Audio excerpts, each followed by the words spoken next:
जहां पर निकटता आती है वहां पर ऊब का स्थान नहीं रहता, लेकिन जहां प्रेम नहीं होता वहां पर औपचारिकता होती है। दुर्योधन ने औपचारिकता ही तो की थी जब श्री कृष्ण शांति दूत बनकर आए और उससे कहा था कि आपके लिए मैंने तरह तरह के व्यंजनों का प्रबंध कर रखा है, लेकिन भाव शून्य वह व्यंजन भगवान श्री कृष्ण को प्रिय नहीं लगे और विदुर का रूखा सूखा साग और उनकी रूखी सूखी रोटी, उनका भोजन जो कि भावों से परिप्लुत है, वो भगवान श्री कृष्ण जी ने स्वीकार कर लिया, क्योंकि दुर्योधन तो औपचारिकता कर रहा है। ऐसे ही एक बार एक छोटा सा बच्चा था जिनके घर में एक मेहमान आ गया, और मेहमान भी कैसा था, मान ना मान मैं तेरा मेहमान, बिन बुलाए मेहमान आ गए। अब कितने दिनों से घर में पड़े हुए हैं, वो बच्चा ही रोज उनके लिए भोजन की थाली ले आता है, कभी मिठाई ले आता है कि चाचा ये खा लीजिए, ये स्वीकार कर लीजिए। अब एक दिन बच्चा ऊब गया उनसे, क्योंकि अपनी इच्छा से वहां बैठे हुए हैं। उस बच्चे ने भोलेपन में कह दिया कि चाचा आप जानते हैं दिवाली आने वाली है। उन्होंने कहा हाँ बेटा आने वाली है, तो चाचा क्या आप दिवाली पर हमारे घर में आओगे? उन्होंने प्यार से कहा अगर तुम बुलाओगे बेटा तो जरूर आएंगे। बच्चे ने भोले भाव से कहा लेकिन चाचा आप तभी आओगे ना जब वापस जाओगे, तभी तो हम आपको बुलाएंगे। उस बच्चे ने भोले भाव से कह दिया क्योंकि उनके जीवन में प्रेम नहीं है और ऊबता आ गई, उस संबंध के अंदर औपचारिकता आ गई। इसलिए भगवान को ये औपचारिकता प्रिय नहीं लगती। आप जैसे हैं वैसे ही भगवान के सामने प्रस्तुत हो जाइए बस, क्योंकि हम विकारों से भरे हैं, नकारात्मकता से भरे हैं, बुराइयों से भरे हैं, तो ये संसार ठीक नहीं कर सकता। ये ईश्वर ही इसे दुरुस्त कर सकता है, ठीक कर सकता है। और अपने प्रभु से इसको छुपाने की आवश्यकता नहीं है, क्योंकि उनसे कुछ भी छुपता नहीं है। जहां किसी की आंख नहीं देखती वहां हमारे भगवान की दृष्टि पहुंच जाया करती है, क्योंकि वो तो कण कण में रहते हैं और हमारे मन में भी निवास करते हैं। और इधर नन्हे से नामदेव प्रेम के भावों से भरकर अपने भगवान को पुकार रहे हैं। और इसलिए किसी ने बहुत सुंदर कहा, उन्होंने कहा प्रेम का बंधन ऐसा जिसमें ईश्वर भी बंध जाते हैं, भक्त प्रेम में बांध प्रभु को जीवन सफल बनाते हैं। शबरी की कुटिया में आए, शबरी का प्रभु मान बढ़ाए, प्रेम विवश होकर के भगवान जूठे बेर भी खाते हैं। प्रेम का बंधन ऐसा जिसमें ईश्वर भी बंध जाते हैं। नन्हे कर से भोग लगाने, प्रेम से प्रभु को लगा बुलाने, नामदेव के भाव प्रभु को खींच धरा पर लाते हैं। प्रेम का बंधन ऐसा जिसमें ईश्वर भी बंध जाते हैं, जिसमें ईश्वर भी बंध जाते हैं। ये प्रेम का बंधन है, ये प्रेम का बंधन है जो नामदेव जी छोटे से बालक हैं और विठोबा को विवश कर रहे हैं कि आओ भोग लगा लो।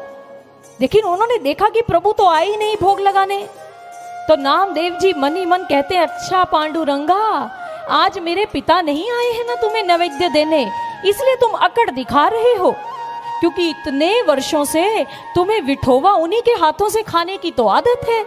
अरे कोई बात नहीं, आज मेरे हाथों का भोग भी लगा लो ना प्रभु। लेकिन प्रभु नहीं आ रहे, और तभी नामदेव जी अपने भगवान पांडुरंग को पुकारते हैं कि हे पांडुरंग एक बार दरस दीजिए, एक बार आकर भोग लगा लीजिए। और वो प्रेम से भरी हुई कैसी अटपटी बोली में क्या कहते हैं, आइए उनकी पुकार को इस भजन के माध्यम से हम श्रवण करते हैं।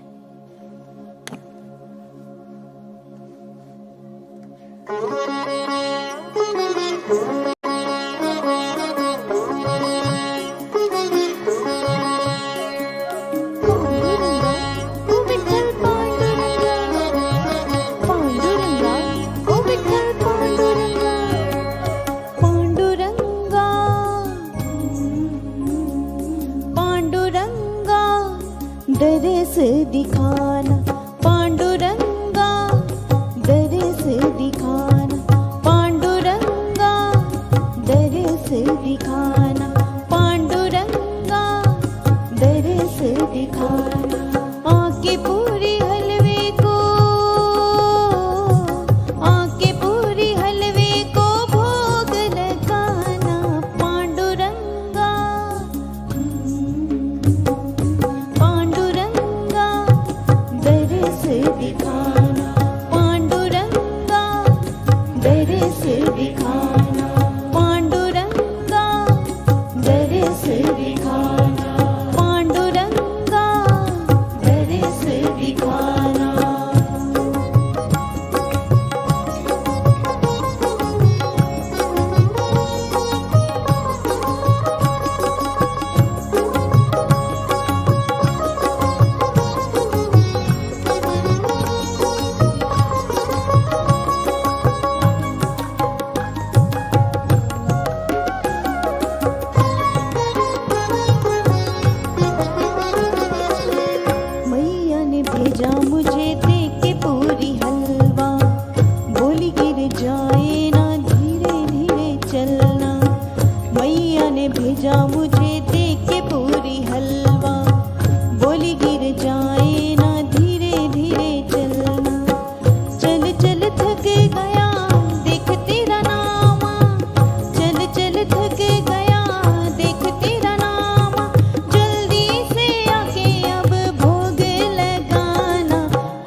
देखिए नामदेव जी तो मनुहारे कर रहे हैं कि हे पांडुरंगा दरस दिखा जा, भोग लगा जा। तो आप भी थोड़ी नामदेव जी की सहायता कीजिए ना, भगवान को पुकारने में ताली लगाइए साथ साथ भजन के, और आप गायन भी कर सकते हैं ताकि नामदेव जी को और बल मिल सके, ताकि भक्त के साथ भक्तों की टोली मिलती है तो भगवान तो शीघ्रता से आना ही पड़ता है फिर। इसलिए सभी ताली लगाएंगे और साथ में गायन करेंगे। क्या कहना है? पांडुरंगा दरस दिखाना, पांडुरंगा दरस दिखाना, पांडुरंगा दरस दिखाना, पांडुरंगा दरस दिखाना।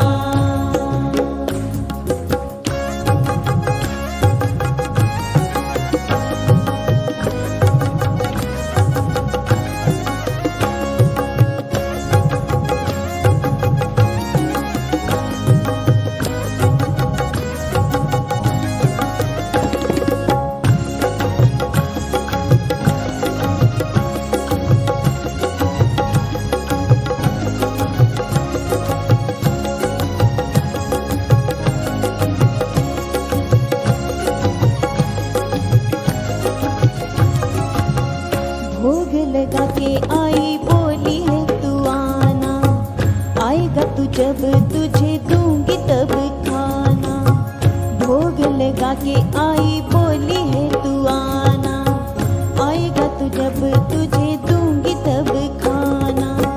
भूख लगी है जल्दी आना, भूख लगी है जल्दी आना, आई सुनेगी नहीं कोई बहाना।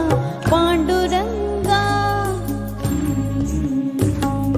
पांडुरंगा दरस दिखाना, पांडुरंगा दरस दिखाना, पांडुरंगा दरस दिखाना, पांडुरंगा दरस दिखाना।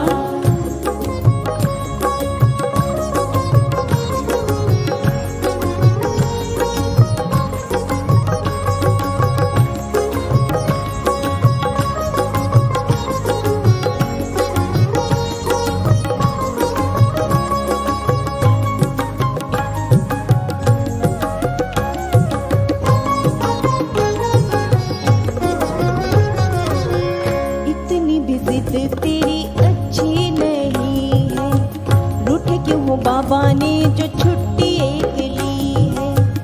इतनी भी जिद तेरी अच्छी नहीं है, रूठे क्यों हो बाबा ने जो छुट्टी एक ली है। बाबा कहूँ बेटा और तेरा हूँ नामा, बाबा कहूँ बेटा और तेरा हूँ नामा। आ भी जा मुझे और दूर लाना, आ भी जा मुझे और दूर लाना, आ भी जा मुझे और दूर लाना, आ भी जा मुझे और दूर लाना, आ भी जा मुझे और दूर लाना।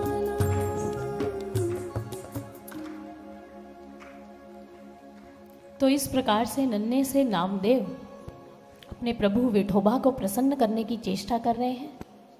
उन्होंने देखा कि प्रभु तो आने का नाम नहीं ले रहे। अब उनके निश्चल मन ने एक उपाय बता दिया। उन्होंने कहा ठीक है पांडुरंगा, यदि आज तुम आकर भोग को स्वीकार नहीं करोगे ना तो मैं इसी वेदी पर सिर पटक पटक कर अपनी जान दे दूंगा। अगर तुम इस भोग को स्वीकार करने के लिए नहीं आए। नन्हे से नामदेव ने जैसे ही कठोर संकल्प लिया, जैसे ही वेदी पर अपना माथा पटकने लगे, तभी वहां पर पांडुरंग भगवान श्री कृष्ण यानी कि विठोबा भगवान प्रकट हो गए।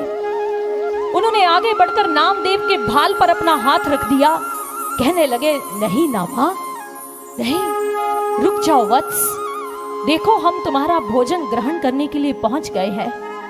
जैसे ही पांडुरंग को देखा तो नन्हे से नामा प्रसन्न हो गए, कहने लगे बोलिए पांडुरंग भगवान विठ्ठल की, श्री कृष्ण मुरारी की जय। आज नामदेव जी प्रसन्न हो गए, कहने लगे अरे विठोबा जानते हो जो भोजन मैं तुम्हारे लिए लेकर आया हूं ना, इतनी फूली फूली पूरियां थी गर्मा गर्म, अब ये पिचक गई हैं, ठंडी हो गई हैं, इसमें मेरी कोई गलती नहीं है विठोबा, तुमने ही आने में इतना विलंब कर दिया। ये हलवे के ऊपर देखो घी की परत जम गई है, ये भी ठंडा हो गया है। प्रभु ने कहा अब मैं क्या करूं फिर नामा। प्रभु भी भोले भाव में उसके संग ही हो गए। नामदेव ने कहा एक कार्य करते हैं विठोबा, तुम यहाँ बैठो, मैं तुम्हें यही भोजन अब करवा देता हूँ। अब भगवान आलती पालती लगाकर वहीं पर बैठ गए भक्त के सामने। हमारे भगवान पांडुरंग विराजमान हो गए और नन्हे से नामदेव सामने बैठे हैं। उन्होंने स्थालिका के ऊपर से वस्त्र जो दिया था, ढका था, वो हटा दिया और एक पूरी का कोर लिया, आलू की भाजी लगाई और भगवान पांडुरंग के मुख में डाल दिया। प्रभु ने जैसे ही खाया कहने लगे ओहो नामदेव, ये तो अमृत स्वरूप लग रहा है। नामदेव ने कहा अच्छा लगा ना विठोबा, अगर गर्म गर्म खा लेते ना और भी स्वादिष्ट लगता। अभी रुको, मैं ना तुम्हें हलवा भी खिलाता हूँ। पांडुरंग आज समर्पण भाव से भक्त के आगे बैठे हैं। अब की बार कटोरी में जो हलवा रखा था, गुणाई ने, उनकी आई ने, उन्होंने हलवे में हाथ डाला और हलवा भी पांडुरंग से कहा मुख खोलो जल्दी से। पांडुरंग भगवान के मुख में हलवा भी डाल दिया। प्रभु ने कहा वाह वाह, अति उत्तम, बहुत स्वादिष्ट है ये भी। अब नामदेव जी भगवान के भाव में बह गए। कभी सूखी पूरी खिला देते हैं, कभी अकेला हलवा ही खिला देते हैं, उन्हें भी कुछ समझ नहीं लग रही। और इधर भगवान विट्ठल भी भगवान भक्त के चरणों में आज समर्पित होकर बैठे हैं। अब जैसे ही भगवान खाते जा रहे हैं और भक्त खिलाता जा रहा है तो किसने बड़ा सुंदर कहा, पालकी भावों की सज उठी, लो घड़ियां विरह की खत्म हुई, सुन निश्चल मन की करुण पुकार, प्रभु आए पहन श्रद्धा के हार। अब अजब अनोखी रीत चली है, राहें कूचे गली गली, प्रभु खा रहे भक्त खिला रहा, हर कोर में प्रेम वो मिला रहा, हर कोर में प्रेम वो मिला रहा। प्रेम मिला भोजन आज भगवान को मिल रहा है, जो प्रेम और भावों से मिश्रित भोजन है। भगवान तो खाते जा रहे हैं।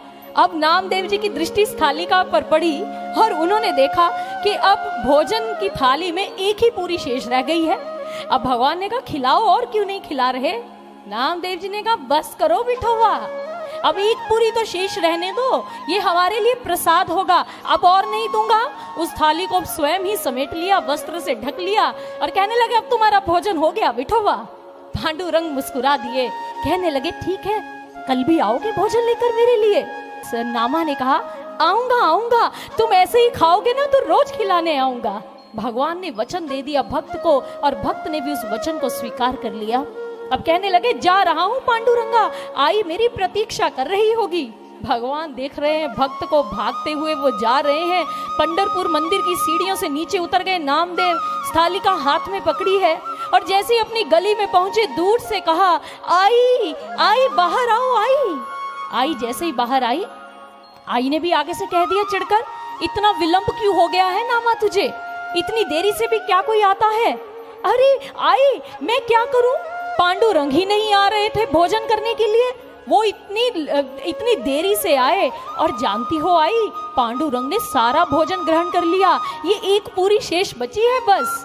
आई ने कान पकड़ लिया नामा का, कहने लगी झूठ बोलता है, गली के लड़कों के संग खेल के आया होगा और बस चटोरा है तू नामा, तूने सारा हलवा आलू की भाजी और बाकी पूरियां खा ली और याद आया होगा कि आई अब मेरी पिटाई करेगी, बस एक पूरी बचा के आ गया। आई की बात सुनकर नामा ने भोले भाव से कहा आई मैं सत्य कह रहा हूँ, विट्ठल भगवान ने ही मेरा भोग स्वीकार किया है। आई ने कहा आज तक तेरे पिताश्री जाते हैं जितनी पूरियां लेकर उतनी ही वापिस आ जाते हैं, कभी तो विट्ठल ने खाई नहीं और आज तू कह रहा है कि विट्ठल खा गए, क्यों तू विट्ठल को बदनाम कर रहा है इस प्रकार से। नामा ने कहा आई मैं कल भी जाऊंगा, फिर देखना ऐसे ही बचकर एक ही पूरी वापिस आएगी। आई अपनी रसोई घर में चली गई उस एक पूरी को लेकर और उसे सारे भोजन में प्रसाद के रूप में उसको मिश्रित कर दिया, उसको वितरित कर दिया। और उसके बाद नामदेव जी ने भी उस प्रसाद को ग्रहण किया, उस भोजन को ले लिया और इस प्रकार से दोनों भक्त और भगवान की क्रीड़ा प्रारंभ हो गई। नामदेव जाते हैं भोजन लेकर, विठोबा उसको ग्रहण करने लग जाते हैं। और एक दिन जैसे ही दीपावली की ऋतु आई, महाराष्ट्र में धनतेरस का दिवस आया और महाराष्ट्र में एक परंपरा है कि उस दिन लोग सूर्योदय होने से पहले ही स्नान करते हैं, खूब रगड़ रगड़ कर उपटन मलकर नहाते हैं और उनका यह स्वीकार करना है कि इस दिन भगवान श्री कृष्ण जी ने नरकासुर का वध किया था और उस नरकासुर को अपने शरीर से बाहर निकालना है। और फिर वो पूजा पद्धति करते हैं और फिर भोजन स्वीकार करते हैं। जैसे ही धनतेरस की सुबह आ गई और इधर आई ने सूर्योदय से पूर्व ही स्नान इत्यादि कर लिया। वो जब स्नान से निवृत्त हुई तब उसने देखा कि नामा अभी तक खाट पर पड़े हुए हैं। आई समीप आ गई, उनकी माँ ने आकर कहा, नामा उठ जाओ बेटा, तुम सो क्यों रहे हो? अरे नरकासुर आकर तुझे चिपट जाएगा, चल जल्दी से स्नान घर में आ, मैं तेरा स्नान करवा देती हूँ। नन्हे से नामा ने कहा, आई मैं नहीं नहाऊंगा तेरे हाथों से। आई मुझे याद है पिछले वर्ष तूने क्या किया था धनतेरस में, रगड़ रगड़ कर झाबे से मेरी पीठ लाल कर दी थी, मैं बिल्कुल नहीं नहाऊंगा। आई ने कहा, तुझे नहाना ही पड़ेगा नामा, अरे नरकासुर चिपट जाएगा पुत्र तुझे। आई बेचारी अपनी भोली बातों से नामा को उठाने का प्रयास कर रही है, लेकिन नामदेव जी ने उपाय सोच लिया। कहने लगे, आई अगर मेरे स्थान पर विट्ठल नहा ले तो कैसा रहेगा? आई ने कहा, अच्छा तेरे भगवान भी नहाएंगे क्या मेरे हाथों से? नामा ने कहा, हाँ हाँ वो स्नान करने आ सकते हैं, मैं ना विट्ठल के पास जाता हूँ। आई कक्ष से बाहर निकल गई और जाते हुए कहने लगी, ठीक है जा अपने विट्ठल को उठाने के लिए खाट को छोड़ दे। उनकी माँ को लगा कि उठेगा तो सही, इस आलस्य का परित्याग तो करेगा, तो इसे पकड़कर मैं स्नान घर में ले जाऊंगी। लेकिन नामा ने अपनी माँ से अपनी आंख को बचाया, स्वयं को बचाते हुए सीधा पंढरपुर के मंदिर में पहुंच गए। जैसे ही गए पांडुरंग की प्रतिमा सामने है और प्रतिमा से जाकर लिपट गए। नन्हे से नामदेव जैसे ही लिपटे प्रभु के टांगों तक आ रहे हैं और यथाशीघ्र वहां पर भगवान विट्ठल पहुंच गए। कहने लगे, क्या बात है नामा, क्यों इतनी सुबह सुबह आज मुझे बुला लिया? नन्हे से नामा ने कहा, जानते हो पांडुरंगा आज धनतेरस है और ना आई मुझे स्नान करवाना चाहती है। प्रभु ने कहा, तो नामा स्नान करना तो अच्छी बात है ना पुत्र, स्नान तो करना चाहिए। नामा ने कहा, नहीं विठोबा तुम नहीं जानते हो आई कितना रगड़ रगड़ के मल मल के स्नान करवाती है, मैं नहीं आई से नहा सकता, ऊपर से ठंडा पानी डाल देती है, कितनी ठंड लगती है, मैं नहीं स्नान कर सकता। विट्ठल जोर जोर से हंसने लग पड़े। नामा ने जैसे ही देखा, नामा ने कहा, ठीक है बस मैं रो रहा हूं और तुम्हें हंसी आ रही है, हंसी भी तो आएगी क्योंकि तुम भगवान हो विट्ठल। तुम्हारी आई होती झाबे से रगड़ रगड़ कर तुम्हें नहाती नहलाती उपटन मल मल के, फिर तुम्हें पता लगता विट्ठल कि कितनी पीड़ा होती है ऐसा स्नान करने में। भगवान ने भक्त की बात को स्वीकार कर लिया। भोले से भावदेव की निश्चल मन की भावनाओं के समक्ष भगवान पांडुरंग के नीतियों का सुदर्शन चक्र भी बस फेल हो गया, वो चल नहीं पाया। भगवान ने कहा, तो ठीक है आज मैं नामा बन जाता हूं और तू एक दिन के लिए विट्ठल बन जा। नामदेव ने कहा, ये ठीक है, तू आई के हाथों से नहाएगा ना विट्ठल, फिर तुझे पता चलेगा। अरे यहाँ वेदी पर खड़े होना बड़ा आसान है विठोवा, भक्त आते हैं दूध चढ़ा जाते हैं, कोई आता है पुष्प चढ़ा जाता है, कोई आता है भोग लगा जाता है। प्रभु ने कहा, अच्छा तुम्हें ये लगता है भगवान बनना बड़ा सरल है, तो चल आज मेरी प्रभुताई मैं तुझे सौंपता हूं और तेरा स्वरूप मैं धारण कर लेता हूं। तभी प्रभु की योग माया ने प्रवेश किया नामदेव जी के भीतर। वो पांडुरंग के रूप में उनकी नन्ही सी प्रतिमा के रूप में वहां पर स्थित हो गए और हमारे पांडुरंग भगवान आज भक्त के रूप में आ गए, वो नामदेव बन गए, नन्हे से नामा बन गए और जल्दी से भाग कर गए पंढरपुर की सीढ़ियों से नीचे और उससे रास्तों से होते हुए जैसे ही नामा के घर के बाहर आए, आई पहले ही खड़ी थी मुख्य द्वार पर। कहाँ चला गया सुबह सुबह? अब आई को क्या पता, जिस मार्ग से मैं देख रही हूं कि नामा आएगा वहां नामदेव नहीं उनके भगवान आ रहे हैं नामदेव के रूप में। आज आई को भी नहीं पता। आई ने जैसे ही आते देखा, आई ने सीधा पहले कान मरोड़ा, भगवान का कान मरोड़ दिया आई ने। भगवान ने कहा, हुई आई बड़ी पीड़ा होती है, छोड़ दो। आई ने कहा, चल इधर आ। अब कलाई थाम ली, कलाई जैसे ही थामी घर में ले गई, कहने लगी, सूर्य निकलने वाला है, उससे पहले नरकासुर को भगाना है, स्नान घर में चल। अब भगवान कहने लगे मन ही मन, आई सूर्य की चमक तो बाद में देखूंगा, पहले तेरी धमक देख रहा हूं मैं, कितनी धमक है तेरी। सही कहता है नामदेव। अब भगवान को सीधा आई स्नान घर में ले गई। जैसे ही वो स्नान घर में गए, अब जी शुरू हो गया, प्रारंभ हो गया रगड़ा तगड़ा आई का अभियान। आई ने ऐसा अभियान प्रारंभ किया, सबसे पहले झावा लिया और झावे से उन्होंने नामदेव यानी कि भगवान की पीठ को इतना रगड़ा। भगवान ने कहा, बस करो आई, बड़ी पीड़ा हो रही है। आई ने रगड़ रगड़ के पीठ लाल कर दी। अब आई जी गर्दन की शामत गर्दन पे वो हाथ फेरा, आई ने ऐसे ही गर्दन मली। प्रभु ने कहा बस आई, सारी मलिनता धुल गई अब गर्दन की। अब की बार आई ने मुख को पकड़ा, प्रभु के मुख को अपने हाथ में लिया, उपटन से ऐसा रगड़ा ऐसा रखड़ा, सारे मुखड़े की धुलाई कर दी। और उसके बाद जी बारी आ गई कोहनियों की और बाजुओं की। रगड़ रगड़ के आई नहला रही है अपने नामा को। और एड़ियों को रगड़ने के लिए तो आई ने एक विशेष हथियार का चुनाव कर रखा है। जानते क्या है? ईंट का टुकड़ा, खुरदरा सा, उससे रगड़ रगड़ के भगवान की एड़ियों को चमका रही है। कितनी मलिनता है, कितनी धूली, तू नंगे पांव ही भाग गया था मंदिर के अंदर, अब रगड़ रगड़ कर नहलाने लगी आई। और इधर भगवान को आज अपनी गोकुल की यशोदा मैया की याद आ गई। आई को देखकर वो भी ऐसे ही किया करती थी मेरे साथ, प्रेम के वशीभूत होकर। अब भगवान का जैसे ही स्नान हुआ और भगवान तो बाहर आ गए स्नान गृह से, अब प्रभु सोच रहे हैं कि नामा की क्या दशा हो रही होगी। अब इधर नामदेव जी जो कि भगवान के मंदिर में खड़े हैं, भक्त आए, भक्त ने आकर घंटी बजाई मंदिर की। जैसे ही घंटी बजी, अब नामदेव प्रसन्न हो रहे हैं कि व्यंजन आएंगे खाने के लिए। अब एक भक्त आया, तरह तरह के व्यंजन ले आया। लो विठ्ठल भगवान, इसे स्वीकार करो। नामा प्रसन्न हो रहे हैं। दूसरा भक्त आया, कोई फूल माला लेकर आ रहा है, उनके कंठ में डालता है, कोई चरणों में पुष्प डाल रहा है। अब तीसरा आया, इतनी ठंडी में जहां नामदेव जी स्नान से बच रहे थे, उसने आगे विठोबा के चरणों को जल से प्रक्षालित कर दिया। उसने कहा हरे कृष्णा, विठोबा ये ठंडा ठंडा पानी फिर मुझे मिल गया।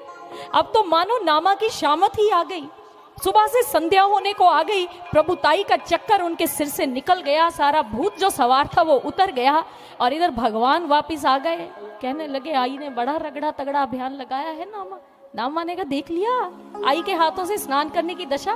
प्रभु ने कहा तू बता कैसा रहा। नामदेव जी जो अपने वास्तविक स्वरूप में आ चुके हैं और प्रभु पांडुरंग बन चुके हैं, नामदेव ने हाथ जोड़ के कहा हे प्रभु, मैं प्रभुताई स्वीकार नहीं कर सकता, तुम ही प्रभु बन सकते हो। प्रभु तुम ही भगवान बन सकते हो, हमारे वश में नहीं है ऐसा कार्य करना। अपने प्रत्येक भक्त को प्रसन्न करना, उसके प्रत्येक भाव को अपने खाते जाना, उदर पूर्ति करते जाना, नामदेव भोले भावों में कर रहे हैं। प्रभु प्रसन्न हो गए और पुनः उसी मंदिर की वेदी पर प्रतिमा के रूप में फिर से वहां स्थापित हो गए। भक्तजनों, इतिहास बताता है कि नामदेव के भोले भावों के कारण ही भगवान बार बार उनके समक्ष प्रकट होते रहे, उनके हाथों का भोग स्वीकार करते, उनकी प्रत्येक क्रीड़ा में उनका सहयोग करते। पांडुरंग उनके संग लीला करने लग गए। लेकिन ये कैसे घटित हुआ जानते हैं? क्योंकि नामदेव जी जिनका मन बड़ा भोला है, भोले से है, निश्चल मन के हैं, और प्रभु कहते हैं अगर मुझे पाना है तो बालक मन स्वीकार करो, अपने अंदर एक बालक को जन्म दो।